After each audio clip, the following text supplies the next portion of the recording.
Consumers want to know the facts about the products they buy, but America's agricultural landscape is not easy to navigate. Between different companies, scientific advancement, government regulations, advertisement campaigns, and an unhealthy amount of myth and misconception, anyone would be hard-pressed to make sense of it. That's where Real Ag comes in. Kyle Bauer and the Real Ag crew bring you truthful, unbiased information about real agricultural concerns. From the producers who make your food, to the store where you buy the final product, and everything in between. This is Real Ag. Now, here's your host, Kyle Bauer. As you drive through town, you'll notice your neighbor's lawns. Where does that grass come from? Sod is our topic today on Real Ag. Production of Real Ag is made possible by the Kansas Soybean Commission, the Soybean Checkoff, progress powered by farmers. First off, let's make off. Let's make off. Let's make off. Let's make off. Let's make off. Everybody wants a green lawn, and sod is an agriculturally produced product that we can grow the grass, get it started, and then bring it right to you on a truck, and I would call it like instant gratification. You bring the grass out, we roll it down, we water it in well for 2 weeks, and you've got an instant lawn. And that's a major definition for sod. The difference in turf and sod in terminology is sod is actually the harvesting of a root mass of any type of crop. It could be wildflower sod, it could be prairie grass sod.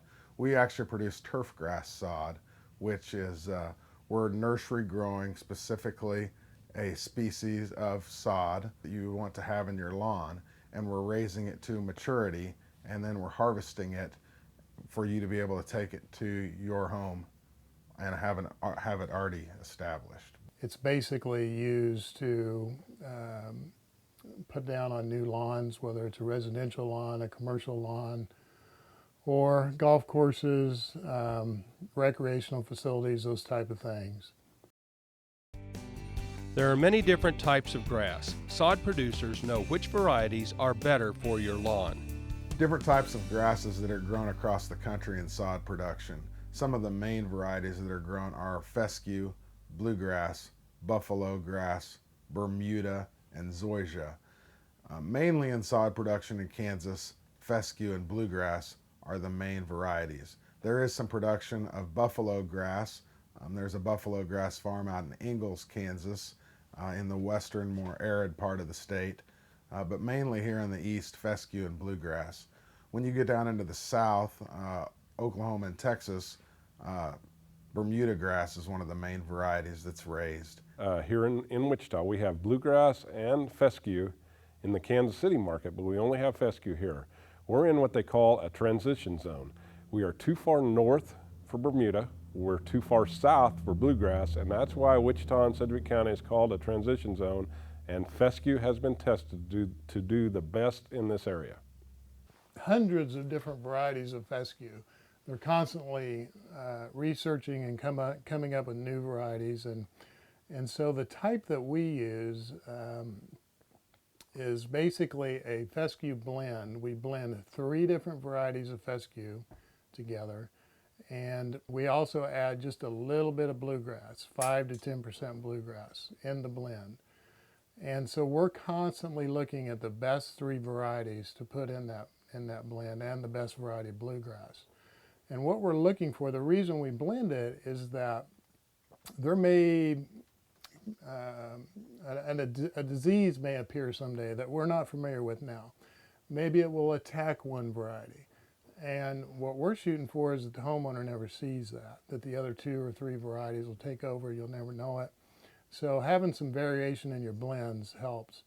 The other thing that we're really pushing hard now is drought tolerance varieties of fescue. We've been through a 2-year drought here in the Wichita area. We're through it now, but it was pretty serious. And there's some really good research going on with drought tolerance varieties.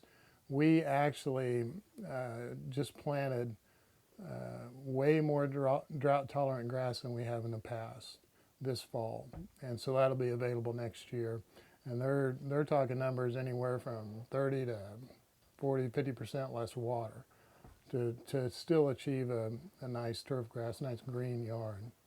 So we're excited about that. Water's always probably going to be an issue, and that's one of the downsides of fescue, is that it does use a lot of water. What is sod used for? Homeowners, landscapers, and contractors, municipalities, golf courses are some of the main consumers of sod. We do have a pretty good homeowner business also, where a homeowner will purchase the sod and install it themselves, of course with some instruction and help from us. One of the larger consumers of sod would be all the roadway projects and roadside sodding, parks, golf courses and things like that, commercial projects in the metropolitan areas. If you make the investment to go to sod, the first thing that I would want you to know is let's say you have a new house and you're trying to seed it. You get a 2-inch rain that night that you seeded it, you've lost it, you've spent the money, and then down the drain it goes. So you're going to have to try it again and start over. We've seen people try that 2 or 3 times, and then they come and they decide, well, we should have spent the money for the sod first. The instant gratification is a wonderful thing. You go out, you move into a brand new house, you can put the cost of the sod or the sprinkler system into your home loan. Away you go, and you're off and mowing, you're moved in, you feel like your feet are set there. If you build a new restaurant, you're going to want it to look all landscaped and established right at the beginning. You don't want to go through the pains of waiting for the seed to get established. It's pretty instant. Within 14 days or so, you can have that grown in, and you can already be mowing it, whereas it might take a couple months to get that established with seeding. Planting grass is a good option in the fall. If your house or your commercial development happens to be done in the fall, that's always something you need to at least consider. Any other time of year, it's a waste of money. If you do it in the spring, you're going to be fighting weeds for probably 2 or 3 years in a residential or a commercial setting. There's several advantages to having sod. One is obviously you've got an immediate green, beautiful lawn. But you also, when you sod, you eliminate erosion immediately. You don't have to worry about it raining and washing your soil away. Sod's going to last a long time if it's well taken care of. It does require water. It has to be watered at least once every 2 weeks to survive. If that happens, every 5 or 6 years you might want to overseed a little, make it a little thicker, put some of the newer varieties we're going to have 5 years down the road down as seed. Or some people, when they have the issue of they didn't take care of it, or they didn't, they took off on vacation and their sprinkler system broke. I've heard all the excuses.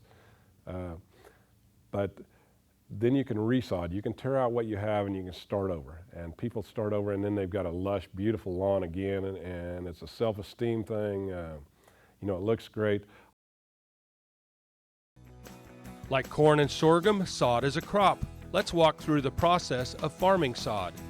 One thing that we would do differently than your corn farmers say, we're going to find a piece of ground that is pretty level. We have to have tabletop smooth ground before we can plant sod. We usually start planing with a land plane, which isn't used a whole lot anymore. You don't see a whole lot of them, but it works great for the sod business because it really gets that soil nice and smooth, and also compacts it. We need a fairly firm seed bed.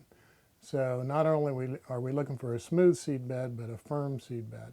We work really hard on seed. Our seed mainly comes from the Oregon area, is where most fescue seed is produced. We put a blend of seed together, 3 or 4 different types, and we choose those types by K-State research and other college research as far as drought resistant, as far as disease resistant, fungus resistant. We want the very best out there, and our seed blend will change every year. We seed mainly in the spring and the fall. Those are the 2 seeding times. We prefer the fall, but we do a little bit of spring seeding as well. We usually start the first part of September And we go through October 7th, 8th, 9th, somewhere in there in the Wichita area. We like to seed in the fall because when we do seed in the fall, there's very little competition with weeds. In other words, the grass gets started and actually gets going pretty well in the fall without any competition from weeds. You can also seed in the spring, but when you do that, you're going to have a lot of competition from weeds. So you're basically all summer long you're fighting the battle between the grass and the weeds, and it takes a lot more herbicide to spray and kill the weeds and things like that. So if it's possible, we always seed in the fall. Sod is very cost intensive to get a crop out. It's a lot more than any of your other agricultural crops. When you have that seed laying out there for a week on top of the ground, just like you would have alfalfa seed, and you get a big 3 or 4 inch rain, it could be very costly. So that's why we plant it when we do. We use cultipackers on it just like you would when you plant alfalfa. We like to double plant. We go 2 different directions. We put half the seed down each way, just trying to make it exact where there's no skips. If you were buying a lawn, you wouldn't want to skip in your lawn, so we don't want to give you a product that way.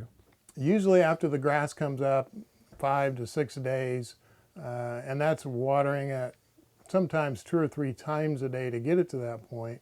We're raising all this sod under irrigation, so we're able to control the conditions and kind of control our destiny as far as time frame of getting this sod established.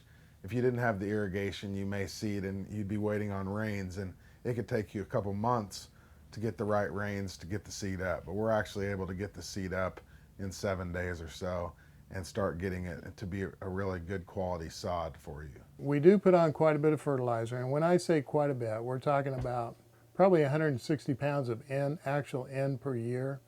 But we put that on in real small quantities. We spoon feed it on.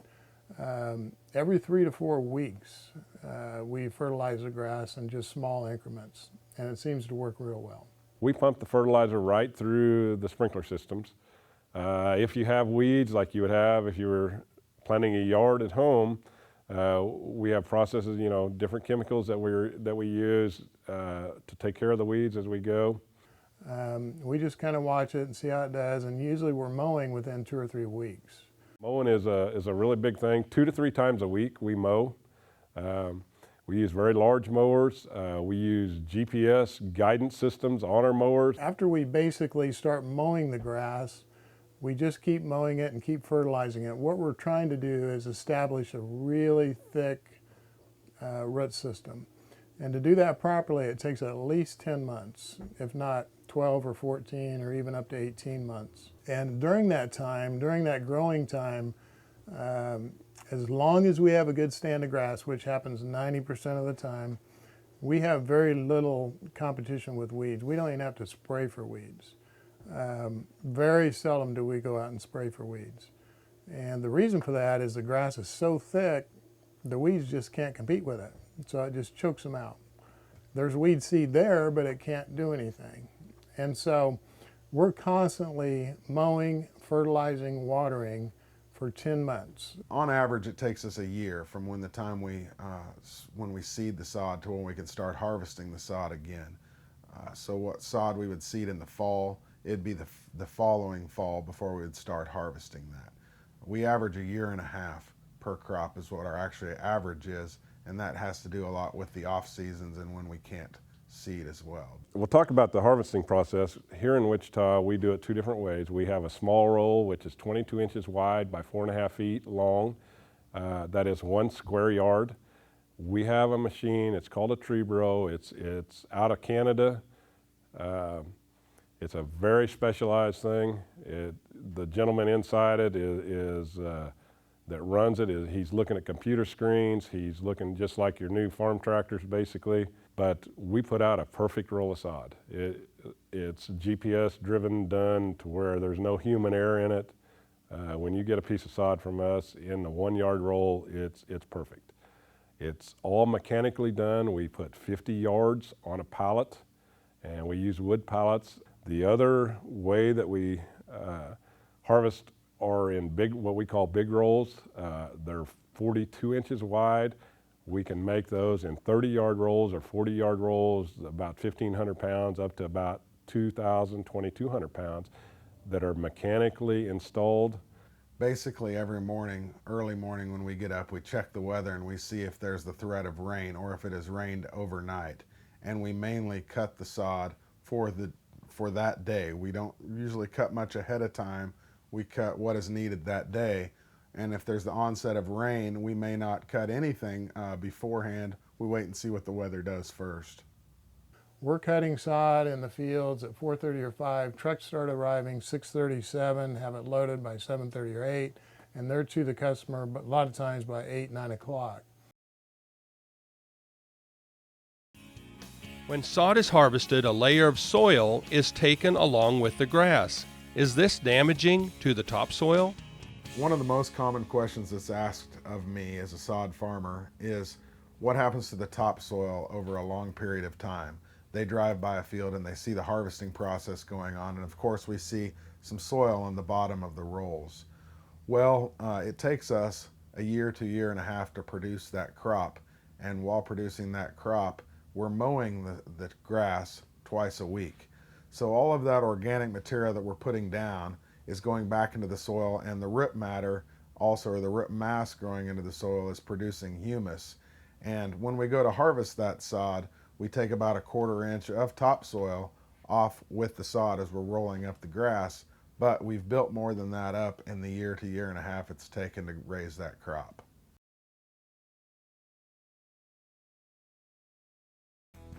Sod needs to be transported, but its unique properties sometimes makes that a challenge. We didn't think when we got in this business that we would be in the trucking business. That wasn't our goal or our intention, but we are truckers. We send a lot of trucks on the road. When we transport sod, the machines that we use to harvest it put it on pallets, and it's all handled mechanically from there. We basically use forklifts to load it onto a flatbed semi, and then haul it directly from the field to the job site. It is most economical to have a sod farm within around 100 miles of the market. The furthest we ship from this farm is we ship over to the Manhattan and Junction City area. From our Wichita farm, we cover the rest of western Kansas. So this farm, we ship to the west towards Manhattan, Junction City area. To the east, we'll go over, into Missouri a couple hours. The average size of some of the larger rolls, one of the common sizes is a 40 square yard roll. That'll be 42 inches wide and 103 feet long. Those rolls can weigh 1,500 to 2,000 pounds each, depending on the moisture content of the soil at the time of harvesting.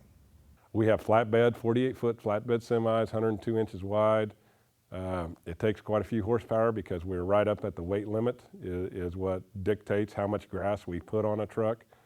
Because sod is a live growing plant and it is rolled up, the sod can spoil over time. It can heat up and the decomposition process can start, and it would make that product undesirable for the customer. Once that started, it would begin to heat up, steam, get moldy, and so that's why we cut sod fresh every day and we fill those orders daily versus we're not really stockpiling sod and cutting it way ahead of time. Just like with harvesting, the application of sod must be very precise. Well, sod's applied in several different ways. Your homeowner can come in to our office and they can buy 1 yard. We'll sell them 1 yard. They can put it in their trunk. I've put it in the front seat of a Mercedes-Benz before because the lady didn't want to get her trunk dirty. I have customers that come in that bring semis in and buy semi-loads. It is installed. We always tell people on the residential end, we give them a list of what they need to do. It needs to be put down. It needs to be watered quickly the same day. It needs to be watered well for a couple of weeks. And then it's just like your lawn has been there for years. You mow it off the first time kind of high and you've got instant gratification. Normally, we try to have the sod, once it's harvested, actually installed within 36 to 48 hours. The sooner the better. Obviously, you're cutting off quite a few of the roots on new sod, so you got to keep what little bit there is alive, and the only way to do that is get it down and get it watered pretty quick. The temperature has a lot to do with that. In the springtime, we can get by with 3 or 4 days before sod is laid, but when it's 100 degrees, it really needs to be down the same day even. We do ask that they prepare the lawn like they were going to seed it. I want to see the back of my grass, see bare dirt, not throw it out on weedy stuff that or rocks or something like that. If the roots don't adhere, then it's not going to grow. Proper watering for a newly sodded lawn, of course, it depends a lot on temperature outside and how much evaporation is going to take place. But it's a good idea once you get your sod. You need to water it in once really good. That helps also remove the air pockets from the soil and gets a really good root contact with the soil. After that, it needs to stay moist for a couple weeks until it gets rooted down really well. I recommend during most times of the year, if people have a sprinkler system, to set it to where it waters 20 to 30 minutes 3 times a day, just to keep it good and moist. Your lawn should last forever. As long as it's properly fertilized, properly taken care of, you should never have to change it out. And what I mean by properly fertilized and properly cared for, it's mainly, and most people ask us, you know, what we do and how you fertilize it and all that, but it's mainly fertilizing well in the fall. You don't fertilize a lot in the summertime, a little dab in the spring maybe, but it's fertilizing well in the fall, and then just keeping a decent amount of water on it. Obviously, when it's really hot, you have to add a little bit more water during the middle of summer, July and August. But no, your sod should last forever if it's properly taken care of. Unlike corn and soybeans, we don't eat sod, so you might think that government doesn't need to regulate it. The truth is just the opposite. The Kansas Department of Agriculture requires us to have a nursery license. They come out and inspect our sod periodically. They inspect it to make sure that it's weed-free and that it does not contain any noxious weeds, that we wouldn't want to be shipping any noxious weeds to town. We also get inspected for pests. We wouldn't be wanting to take different pests from one part of the state to another. Missouri, since we're in Kansas City, we're also required to be inspected by Missouri to ship sod out of state as well. We're required to have a chemical applicator's license. We're also required to have a chemigation license. The state comes out and inspects our chemigation equipment because we're actually injecting fertilizer into the water in very small doses as it's coming out of the well. And they inspect all of our equipment to ensure that none of that would backflow back into the water system to protect us all. There you have it. The mystery of where your lawn comes from is solved. On behalf of the Real Ag crew, I'm Kyle Bauer, and this has been Real Ag. Production of Real Ag is made possible by The Kansas Soybean Commission, the Soybean Checkoff, progress powered by farmers.